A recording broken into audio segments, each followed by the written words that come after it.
Hai adik-adik, kembali lagi dengan Kak Rina di Online Class 101.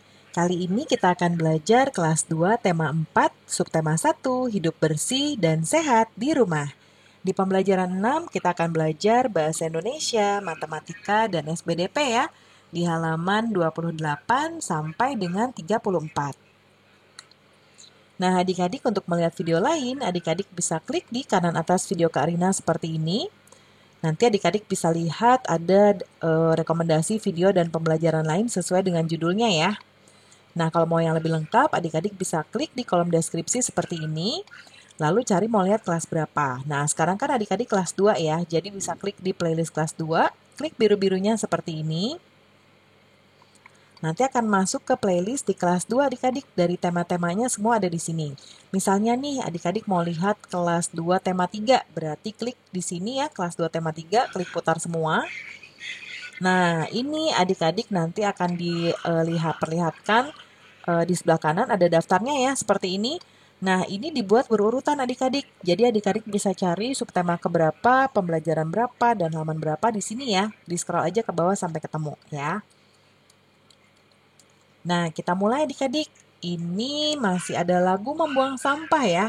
Yap, seperti biasa nanti dengarkan penjelasan Bapak dan Ibu guru ya.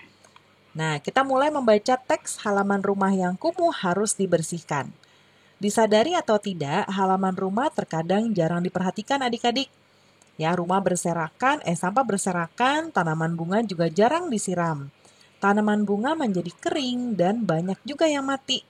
Nah, halaman rumah menjadi kumuh dan gersang. Kumuh tuh kotor ya adik-adik ya. Kemudian halaman rumah yang kumuh harus dibersihkan. Sampah-sampah harus disapu dan dibuang ke tempatnya. Jika perlu, sampah dapat didaur ulang. Salah satu hasil daur ulang adalah pupuk kompos. Tanaman bunga harus disiram setiap hari. Pot bunga juga harus tersusun rapi ya supaya indah. Halaman rumah akan terlihat rapi dan asri.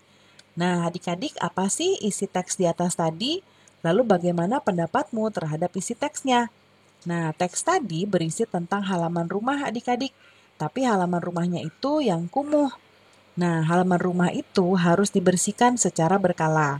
Nah, sampah-sampah juga harus disapu dan dibuang ke tempatnya ya. Tanaman bunga juga harus disiram setiap hari. Nah, berikutnya ini ada halaman rumah. Ya, apa kesimpulanmu tentang isi gambar? Nah, ini ada tong sampahnya aja jatuh-jatuh adik-adik. Lalu banyak sekali daun-daun yang jatuh, nah bunganya juga layu ya. Nah, yuk kita kasih kesimpulannya adik-adik. Nanti tuliskan di sini ya, judulnya halaman rumah yang tidak bersih. Oh, kesimpulan dulu ya. Kesimpulannya adalah gambar tersebut merupakan halaman rumah yang kotor. Di mana-mana terlihat sampah berserakan. Tong sampah yang tersedia pun dibiarkan terjatuh karena dipenuhi sampah yang menumpuk. Tanaman bunga banyak yang kering dan mati. Halaman rumah menjadi kumuh dan gersang. Nah, berikutnya tuliskan hasil pengamatan dalam bentuk laporan sederhana. Nah, ini contohnya ya. Kalau terlalu banyak boleh dipersingkat ya adik-adik ya, disesuaikan saja. Judulnya halaman rumah yang tidak bersih. Halaman rumah merupakan bagian pekarangan yang sering terlihat oleh banyak orang. Bentar Kak Rina, kecilin dulu ya. Ini ada yang nggak kelihatan soalnya. Dah ya, kita lanjutkan. Oleh karena itu, halaman rumah harus senantiasa bersih. Halaman rumah yang tidak bersih dan dipenuhi sampah membuat rumah terlihat kotor.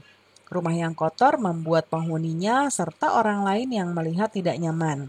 Sampah-sampah harus dirapikan dan dibuang pada tempatnya. Daun-daun kering harus disapu ya. Bunga-bunga harus disiram agar terlihat segar dan tidak mati. Rumah yang tidak kotor akan membuat senang semua orang. Sedangkan rumah yang tidak bersih sangat mengganggu kenyamanan, ya. Nah, nanti dibacakan hasil laporan yang sudah adik-adik tuliskan. Sekarang perhatikan gambar di bawah ini. Ini ada gambar potongan kertas, lalu ini kemasan makanan coklat ya.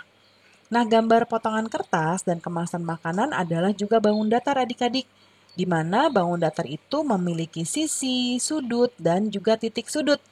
Coba kita perhatikan gambar ini. Nah, ini ada potongan kertas. Kalau kita samakan dengan bangun datar, dia adalah jajaran genjang. Banyak sisinya ada berapa? Ini dia sisinya. 1, 2, 3, 4. Ada 4. Kemudian sudutnya ini. 1, 2, 3, 4. Ada 4. Lalu titik sudutnya yang ini. 1, 2, 3, 4. Ya. Berikutnya persegi panjang. Nah, persegi panjang ini juga 1, ini banyak sisinya, 3, 4. Ya, ada 4.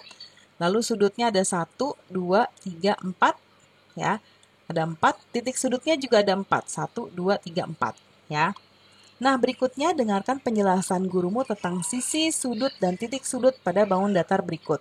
Nah, sisi itu ada di sini ya, adik-adik ya. Semua yang menyelimuti atau mengelilingi dari bangun datar tersebut. Kalau sudut itu yang seperti ini nih, di bentuknya yang seperti ini. Nah, titik sudut itu yang ada di pertemuan ujung sini nih. Nah, ini nih titik sudut ya. Nah, perhatikan gambar berikut, hitung banyaknya sisi, sudut, dan titik sudut pada bangun-bangun di atas. Nah, nanti diisi di tabel berikut. Ya, kita lihat tabel sebelah kanan. Yang pertama ini bangun segitiga ya. Sisinya ada 1, 2, 3. Ya, ada 3. Banyak sudutnya. 1, 2, 3. Berikutnya trapesium nomor 2. Sisinya ada 1, 2, 3, 4. Sudutnya 1, 2, 3, 4. Yang ketiga persegi. Walaupun dia dibalik begini, ini bentuknya persegi ya. 1, 2, 3, 4. Sisinya ada 4. Sudutnya 1, 2, 3, 4. 4 juga. Lalu titik sudutnya 1, 2, 3, 4 ya.